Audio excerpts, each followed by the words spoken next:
If Hitchcock had realized the nightmare that would go into Vertigo, he may have decided not to make the film at all. Although D'Etre de Mort occurs in Paris and Versailles during World War II, Alfred Hitchcock wanted a movie set in contemporary San Francisco. To achieve this effect, Hitchcock hired a revered screenwriter, Maxwell Anderson. 50 pages later, Hitchcock was looking for a new writer.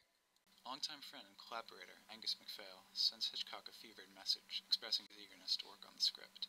He writes, "I have a new idea about the story. Indeed, I keep having crazy ideas." Hitchcock took MacPhail on, pleased that someone was having new ideas about the story. But in late August of 1956, MacPhail wrote that the film needed a real big imaginative contribution, which I simply couldn't provide right now.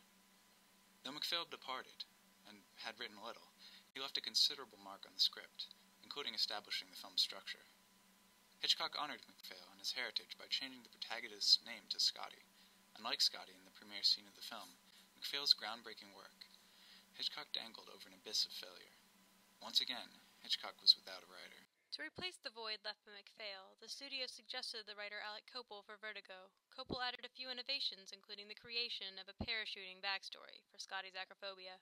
When Gloria Stewart demanded that her husband Jimmy, the actor playing Scotty, take a break from movie making to spend time at home, the production of Vertigo was, once again, delayed. In a desperate panic, Hitchcock reached out to a friend who suggested an unknown but Berkeley-educated Samuel Taylor because he knew the San Francisco area. Before Hitchcock could meet his new writer, the director collapsed with debilitating stomach pains. The surgery to fix Hitchcock's navel hernia exposed an underlying condition, colitis. Hitchcock found himself bedridden. Taylor met with Hitchcock after his first surgery, but the director's health continued to decline. "I've really hit the jackpot this time. Hernia, jaundice, gallbladder removed, 2 internal hemorrhages, all in 12 weeks. Alfred Hitchcock could have few visitors, and Taylor was left without much direction for his script.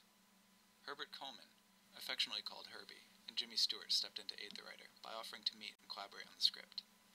By the time Hitchcock was released from his medical prison, the plot was almost entirely worked through. But there was one final problem with the script, the big reveal. How should the audience learn about the movie's mystery? Hitchcock and Taylor grappled with the issue, but both drew blanks until Taylor revisited Hitchcock's previous work. He decided that this is not pure Hitchcock unless the audience knows what has happened.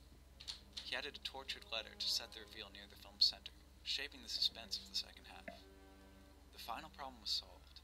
After 2.5 years, the script was finished. It had been a harrowing and tumultuous project, and ultimately, Vertigo was a box office flop. But with the passage of time, Vertigo's reputation has grown. Today, it is acclaimed as one of the greatest of the Hitchcock films.